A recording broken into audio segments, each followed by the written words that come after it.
A stranger slipped a photo into my bag at airport security. When I looked at it, my blood ran cold.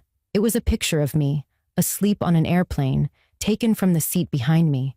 I flipped it over and the back said in handwritten letters, "Don't board flight 237. I pulled out my boarding pass with shaking hands. My flight number was 237. My name is Iris Palmer. I'm 33 years old, and I work as a software engineer in Seattle. I was traveling alone that morning to Miami for a work conference, something I'd done twice before without any problems. The woman who slipped the photo into my bag was in her 50s, with gray hair and a dark coat. I didn't know who she was then, and I had no idea she was about to save my life. My younger sister Leah is 29 and teaches elementary school. We talk every single day.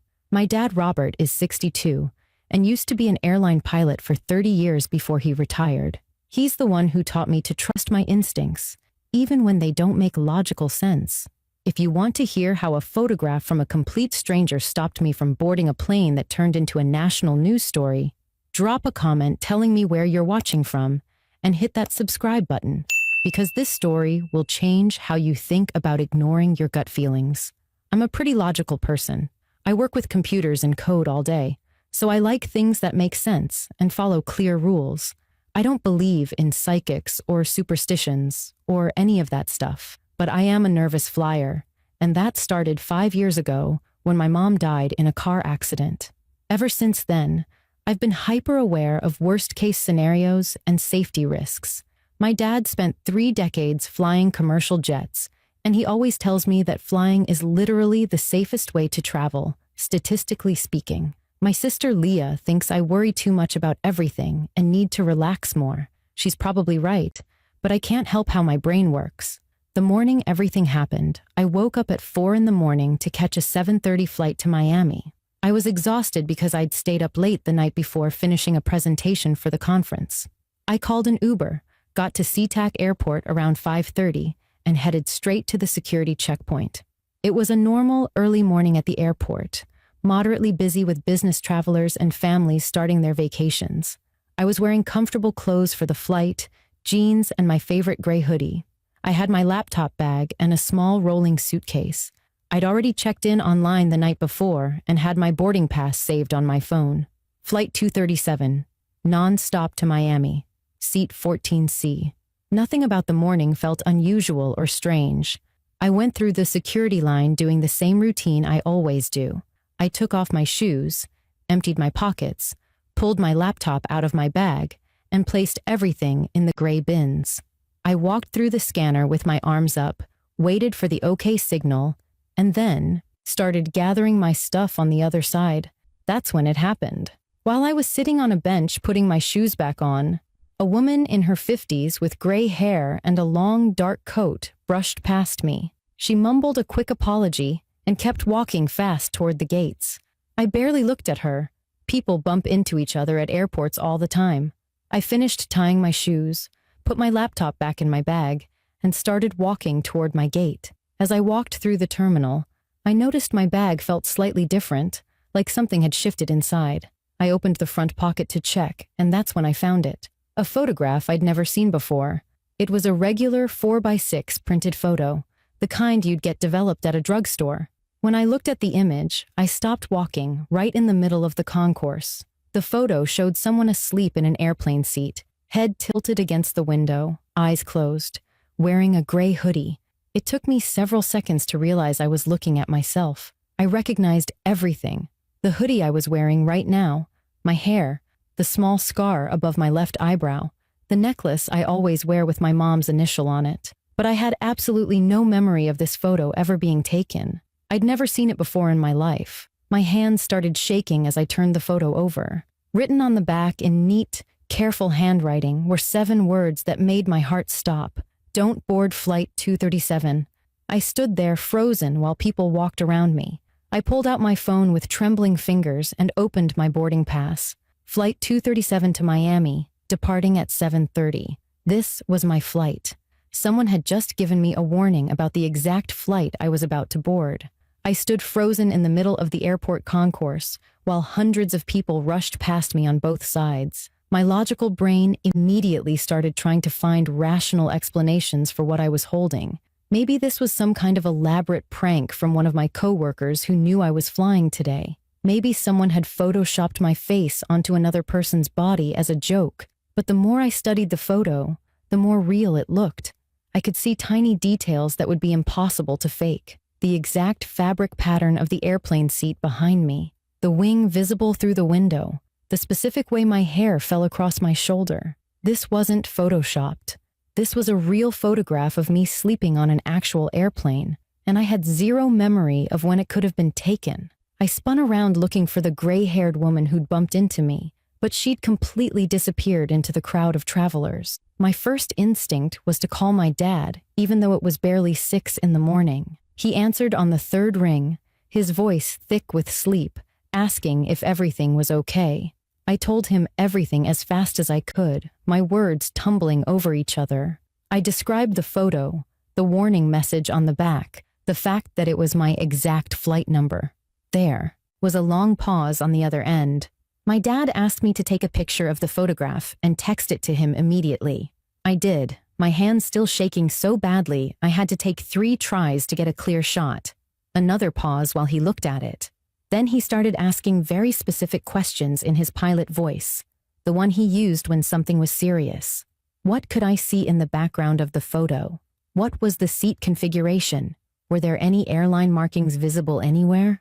I described everything I could see in detail.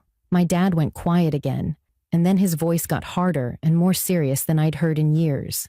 He said the seat fabric pattern and the configuration I was describing matched the Boeing 737-800 aircraft that my airline used for the Seattle to Miami route. This wasn't some random stock photo someone pulled off the internet. This came from a real flight. My dad told me directly not to board that plane. He said he didn't care how crazy it sounded or how inconvenient it would be, but something about this entire situation was deeply wrong. Someone had taken a photo of me while I was asleep and vulnerable on an airplane. Someone knew my flight number for today. Someone went through the trouble of printing a physical photograph and deliberately sneaking it into my bag as a warning. He said in his 30 years of flying commercial aircraft, he'd learned to trust his instincts about safety above everything else, and every alarm bell in his head was going off right now. I felt completely torn.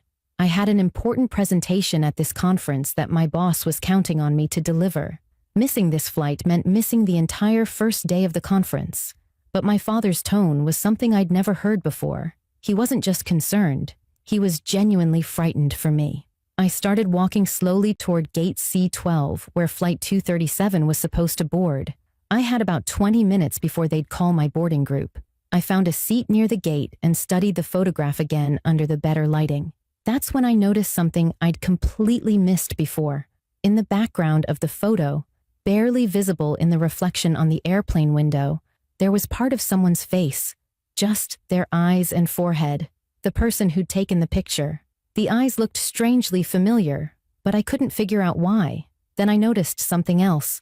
At the very bottom corner of the photo, printed in tiny numbers, was a date and time stamp. The photo had been printed yesterday at 3:47 in the afternoon at a Walgreens pharmacy.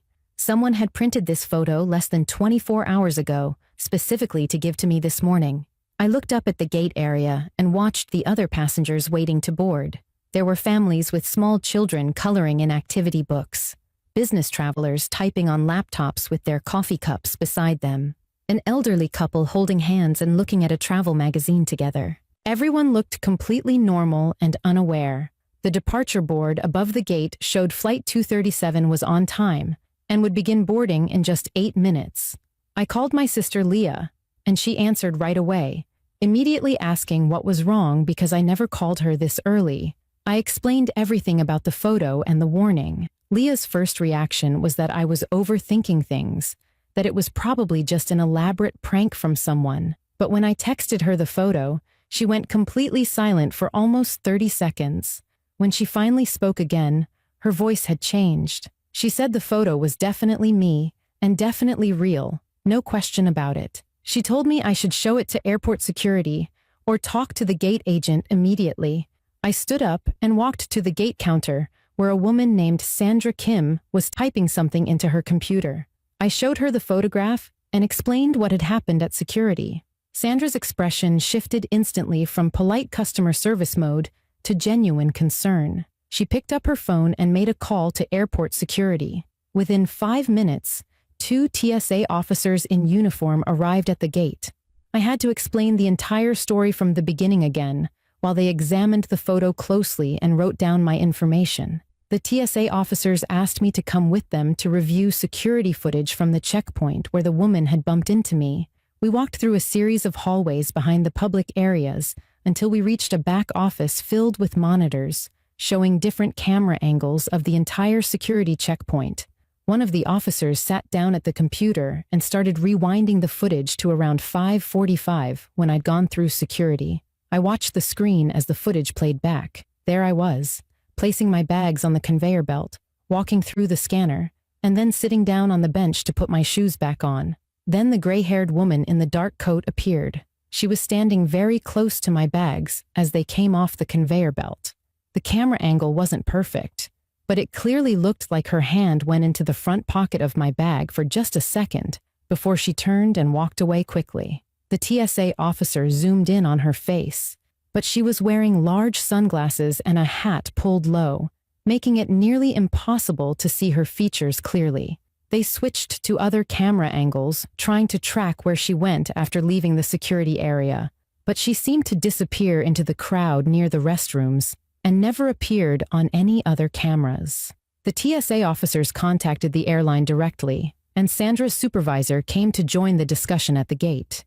They pulled up the complete passenger manifest for Flight 237, which showed 156 people booked on the flight. The supervisor had a quiet conversation with Sandra and the TSA officers, while I stood there feeling completely helpless.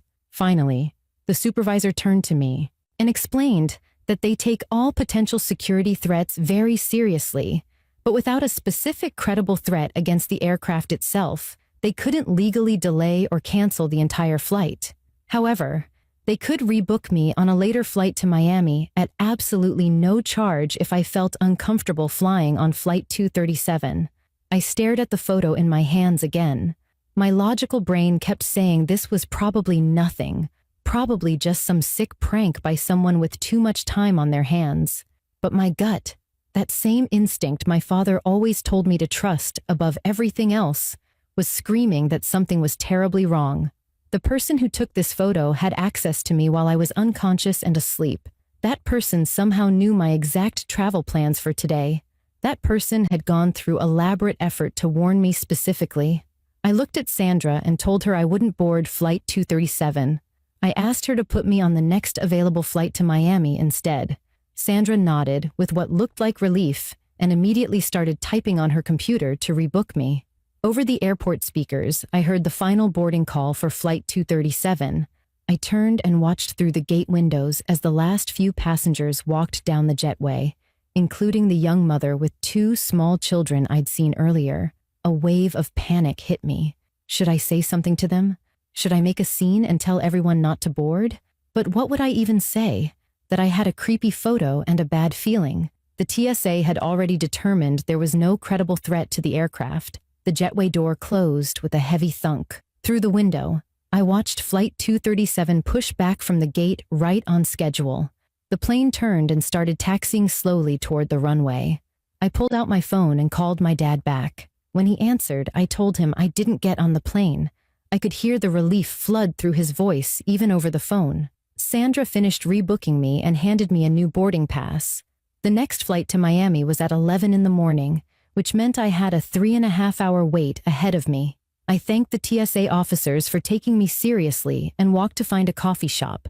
I bought the largest coffee they had and found a seat near my new gate, where I tried to work on my laptop, but I couldn't concentrate on anything. I kept pulling out the photo and staring at it, trying to understand what it meant and who had given it to me. I texted my boss explaining that I'd missed my original flight due to a security issue, but would be arriving on the 11 o'clock flight instead. I didn't mention the photo because saying it out loud made me sound completely insane. 45 minutes passed, then an hour. I kept obsessively checking the flight tracking app on my phone. Flight 237 should have been somewhere over the Carolinas by now, cruising at 35,000 feet. Everything looked normal on the app. The flight was on time and proceeding normally to Miami. I started to feel genuinely foolish. Maybe Leah had been right from the start. Maybe this was just an elaborate prank and I'd fallen for it completely. I'd wasted hours of my time, missed an important flight, and probably looked like a paranoid crazy person to everyone at the airport. Then, at exactly 9:17 in the morning, I heard a commotion at a service desk about 30 feet away from where I was sitting. An airline employee was on the phone and her face had gone completely pale. Other employees quickly gathered around her, all of them looking shocked and worried.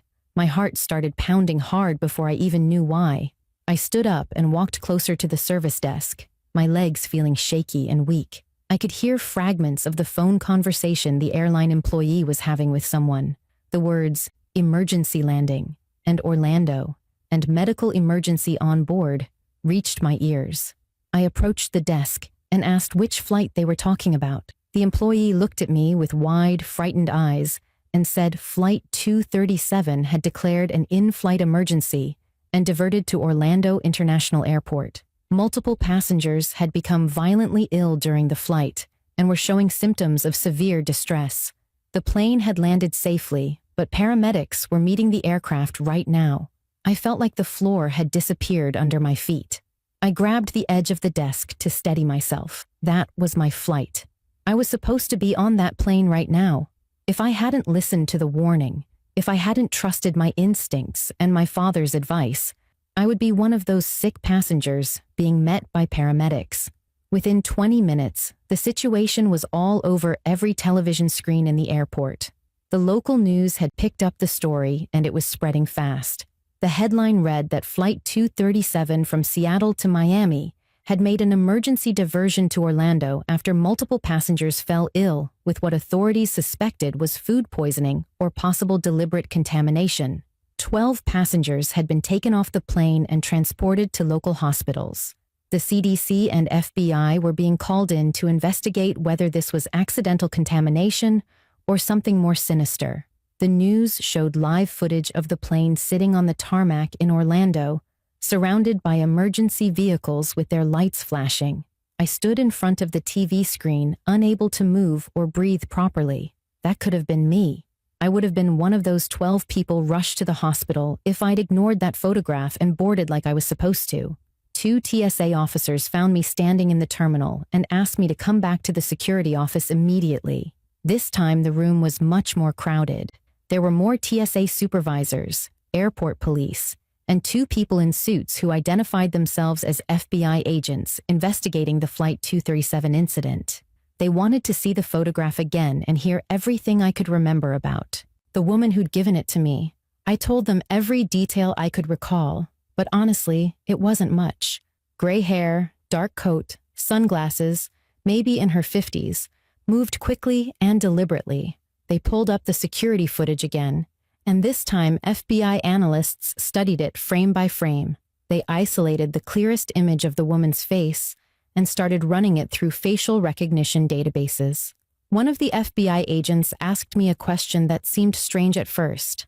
She asked if I'd ever been on a flight before where there was any kind of incident or emergency. I thought hard and said no, never anything unusual. But then something clicked in my memory, like a light switching on. 3 months ago, I'd flown to Denver for a work trip. It had been an early morning flight, and I'd been so exhausted that I'd taken a sleeping pill, something I rarely did. I'd slept through the entire flight, which was unusual for me since I'm normally too nervous to sleep on planes. I woke up as we were landing feeling groggy and disoriented. That's when the photo must have been taken. Someone sitting in the seat directly behind me on that Denver flight had photographed me while I was unconscious. I told the FBI agents about this memory, and they immediately asked for the flight number and exact date. I pulled up my email and found the confirmation from 3 months ago. It was Flight 891 to Denver. They started typing furiously on their computers, pulling up the passenger manifest from that old flight, and cross-referencing it with today's Flight 237 manifest to see if anyone had been on both flights. Suddenly, one of the FBI agents straightened up in her chair and called the others over to her screen. They'd found a match. A woman named Helen Vance had been a passenger on both my Denver flight 3 months ago and was also listed as being at the airport this morning, though she hadn't boarded any flight. They pulled up her employment records. Helen Vance had worked as a flight attendant for the airline for 22 years with a completely clean record. But 6 months ago, her adult daughter had been killed in a car accident caused by a drunk driver. According to her file, Helen had taken a medical leave of absence for grief counseling and had only returned to work 3 months ago. They pulled up her employee ID photo and turned the screen toward me. I looked at the picture and my hands started shaking all over again. Those eyes. Those were the exact same eyes I'd seen reflected in the airplane window in the photograph. Helen Vance was the woman who took my picture on the Denver flight. Helen was the woman who'd slipped the warning into my bag this morning. The FBI agents made rapid phone calls and started piecing together what had actually happened. Helen Vance wasn't scheduled to work Flight 237 today, but security footage confirmed she'd been at the airport early this morning. They tracked her movements through various cameras and saw that she'd gone through security, but had never boarded any flight. She'd been there specifically to find me and give me that warning. Helen Vance was arrested at her home in Seattle just 3 hours after Flight 237 made its emergency landing in Orlando. According to the FBI agents who called to update me, she didn't resist or try to run. She confessed to everything immediately. She told investigators that after her daughter died 6 months ago, she'd fallen into a depression so deep that she could barely function. She became obsessed with the randomness of tragedy, with how innocent people die while the people responsible walk away with minor consequences. The drunk driver who killed her daughter only got 18 months in jail. Helen told police she wanted to create chaos, to show that tragedy could strike anywhere without warning, even on a routine morning flight full of innocent people. She'd used her airline employee access to get into the catering facility where they prepared in-flight meals and contaminated an entire batch of breakfast sandwiches with a heavy dose of sedative medication she'd been prescribed for insomnia. But then she saw my name on the passenger manifest for Flight 237, and she recognized it. I was the woman from the Denver flight who'd reminded her so much of her daughter. She couldn't go through with letting me be on that plane. The 12 passengers who got sick all recovered within 2 days. The drug Helen used was strong enough to cause severe nausea, disorientation, and distress, but it wasn't lethal at the dose she'd used. She was charged with multiple federal crimes, including reckless endangerment, attempted assault, tampering with consumer products, and terrorism-related offenses. Her trial happened 8 months later, and she pleaded guilty to all charges. She was sentenced to 15 years in federal prison. I didn't attend the trial. I couldn't bring myself to be in the same room with her, but I followed the news coverage closely. The media called it the grief-stricken flight attendant case, and it became a national conversation about mental health screening for airline employees and access to secure areas. I stayed in Seattle instead of flying to Miami that day. I couldn't get on another airplane. I called my boss and told her I had a family emergency, which wasn't entirely a lie because my dad drove straight to my apartment and stayed with me for almost a week. Leah came too. We didn't talk much about what happened at first. I just needed them near me. The FBI called multiple times for follow-up interviews and connected me with a trauma counselor who specialized in near-miss experiences. It took me almost 6 months before I could fly again. When I finally did, it was to visit Leah in Boston, where she'd moved for a new teaching job. My dad came with me on that first flight. I didn't sleep at all. I watched every single person who walked past my row. I kept my hand on my bag the entire time, but nothing happened. The flight was boring and normal and routine. 3 months after Helen's arrest, I received a letter that had been forwarded through the FBI. It was from Helen, written from jail. The FBI had screened it to make sure it wasn't threatening before passing it to me. Helen wrote about her daughter, about the grief that had consumed her and twisted her thinking into something dark and dangerous. She apologized for the terror I'd experienced that morning at the airport. She explained that when she saw me sleeping on that Denver flight months ago, peaceful and young and alive, it had given her a brief moment of comfort during the worst period of her life. I reminded her of what she'd lost. When she planned what she did to Flight 237, She told herself she was making some kind of statement about how unfair life was.